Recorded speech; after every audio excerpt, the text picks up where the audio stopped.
नमस्कार, आप देख रहे खबरों की दीवार से जीवाल। मैं हूं मनीष जायसवाल। इस वक्त मौजूद हूं बिलासपुर में। पुरानी पेंशन योजना अब छत्तीसगढ़ में लागू कर दी गई है, लेकिन इस पेंशन योजना ने कई विसंगतियों को जन्म दे दिया है। जो लोग पुरानी पेंशन को बुढ़ापे का सहारा मानकर चल रहे थे, अब वो पेंशन योजना इनके बुढ़ापे का सहारा नहीं है। भले ही इन्होंने विकल्प पत्र भर दिया है, लेकिन पेंशन अब भी इनसे दूर है। पुरानी पेंशन को लेकर अब शिक्षक लामबंद होने लगे हैं और इसी कड़ी में मेरे साथ शिक्षक नेता, छत्तीसगढ़ सहायक शिक्षक फेडरेशन के प्रांतीय पदाधिकारी श्री रंजीत बनर्जी मौजूद हैं। इन्होंने अब एक नया मोर्चा बनाया और एक नई मुहिम शुरू की है। अब इन्होंने कोर्ट का रास्ता चुना है और जल्द ही ये पेंशन को लेकर कोर्ट जाने का मन बना चुके हैं, क्योंकि पेंशन का टेंशन इनको अब हो गया है। छत्तीसगढ़ में भले ही पेंशन योजना लागू कर दी है, लेकिन इनको सबसे बड़ा टेंशन हो गया है, क्योंकि इनकी सेवा 10 साल की पूरी नहीं हो रही है। ये इकलौते ऐसे नहीं हैं, इनके अलावा स्कूल शिक्षा विभाग में विशेषकर ऐसे बहुत से शिक्षक हैं जिनकी सेवा पूरी नहीं हो पा रही। ऐसे बहुत से शिक्षक हैं जो 10 वर्ष की सेवा पूर्ण नहीं कर पा रहे हैं। मतलब संविलियन तिथि से अगर इनकी गणना हो रही है तो ये 10 साल के क्राइटेरिया में भी नहीं आ रहे, जिसकी वजह से इनको पेंशन मिलेगी या नहीं मिलेगी पता नहीं। चर्चा करते हैं इनसे। सर, आपका नाम बताइए। मैं रंजीत बनर्जी।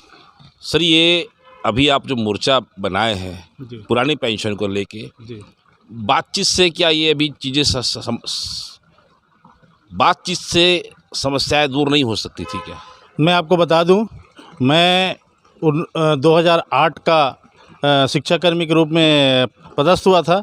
चूँकि मैं 1991 का जनगणना कर्मचारी रहा और 91 से 92 तक 1 साल मैंने कार्य किया और 2007 में हाई कोर्ट के आदेश के तहत मेरी फिर शिक्षाकर्मी के रूप में पदस्थ हुआ और 2008 से मैं कंटिन्यू कार्य कर रहा था। और जो आपकी पंचायत था, उस समय पंचायत कर्मचारी किया, शिक्षाकर्मी पंचायत के कर्मचारी हुआ करते थे। और 2018 में हमको शासन ने संविलियन किया। शासन एक तरफ बोल रही है 2004 से पेंशन देगी, परंतु 2004 से पेंशन दे रही है। शिक्षा विभाग में जितने भी शिक्षक हैं, ये 2018 में सम्मिलन होने के कारण हमको पेंशन का लाभ, जो 10 साल में मिनिमम पेंशन मिलता है, वो पेंशन नहीं मिल पा रहा। तो हमारी सेवा, एक तो हम 45 से 50 साल की उम्र में हमको नौकरी मिला है और सम्मिलन 2018 में होने के कारण हमारी सेवा मात्र 5 से 7 साल, 2 साल ऐसा हो रहा है, जिसके कारण हमने वित्त विभाग को भी हमने कई बार पत्र लिखा और पत्र तो मेरे पास बहुत सारे पत्र हैं और उसका जवाब कुछ नहीं आ रहा है, जिसके कारण आज मेरे को मजबूरन हाई कोर्ट का दरवाज़ा खटखटाना पड़ रहा है। तो ये आप खाली जनगणना वाले ही हैं कि और भी आपके साथ बहुत से कर्मचारी हैं? मैं जब ये कर रहा था, कोर्ट के लिए मैं बात कर रहा था, वकीलों से बात कर रहा था, तो मैं आपको बता दूं कि कई लोग भी बोल रहे हैं कि नहीं आप करिए, हम आपके साथ रहेंगे। और कई लोगों का संपर्क भी मेरे से कर रहे हैं कि आप करिए तो हम आपका साथ देंगे बोल। मतलब ये शिक्षक ही हैं? ये सब शिक्षक हैं, जितने हैं सब शिक्षक हैं।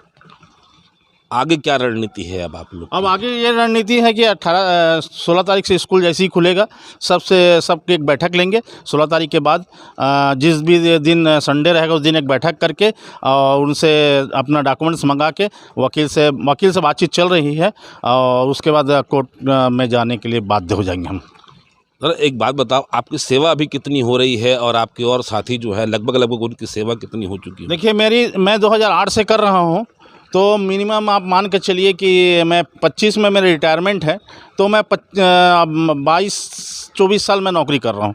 और सरकार अभी जैसे 18 से वो सम्मिलन कर रहे हैं, तो अगर 18 से सम्मिलन मान रही है तो मैं 6-7 साल रहेगा मिनिमम।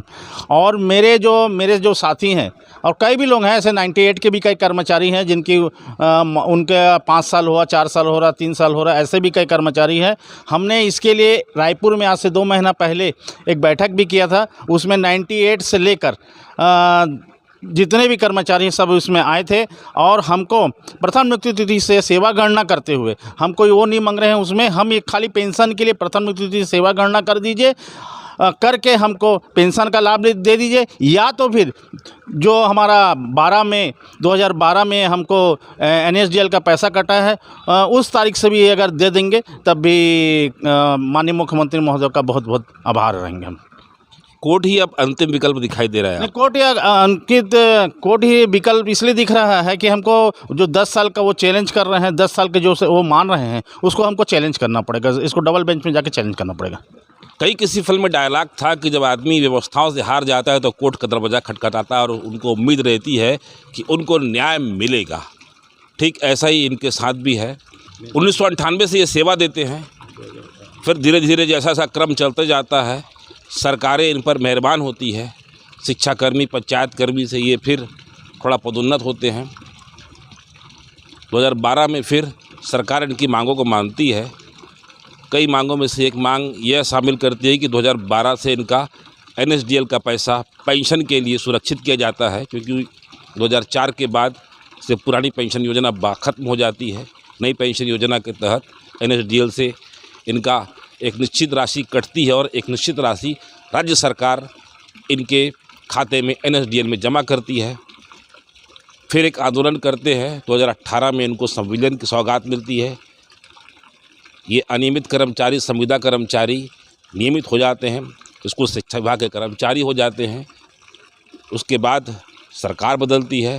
भूपेश बघेल की सरकार एक महत्वपूर्ण निर्णय लेती है, इनको ओल्ड पेंशन योजना में शामिल करती है। राज्य में ओल्ड पेंशन योजना लागू हो जाती है।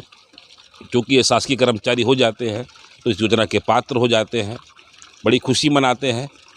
नियम कायदे जब सामने आते हैं तो इनके होश उड़ जाते हैं, क्योंकि इस योजना में ऐसे शिक्षकों के लिए कोई क्लॉज नहीं जुड़ा रहता, क्योंकि पेंशन का नियम है कि 10 साल की मिनिमम सेवा अनिवार्य है और ये शिक्षक 20-22 साल शिक्षा दे चुके रहते हैं।